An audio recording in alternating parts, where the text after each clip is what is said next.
Dito nga po tayo ngayon sa Candelaria, Quezon. Naglilinis tayo ng aircon. Natapos natin magawa ng freezer dun sa isang barangay. So tinetesting muna natin bago natin siya linisan. Para kung sakali may problema, malalaman natin. Okay, let's go!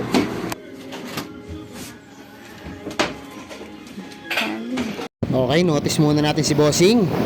Boss, pasensya na at pagka magandang lalaki talaga ay nagiging makalimutin. Wow! Pagkababa natin ng unit, pinakalas na natin. So, kaya mo dito kung gano'n ka dun. Ito nilinis natin last 6 months. Tingnan nyo mga hindi siya masyado madumi pagka 6 months na natin nalilinis. So dito tayo sa Candelaria, Quezon. Ayun, tingnan nyo kung gano'n kadumi ang filter. Pagka hindi nyo pinalilinis ang inyong aircon, ayan, possible na magkasakit kayo ng asthma.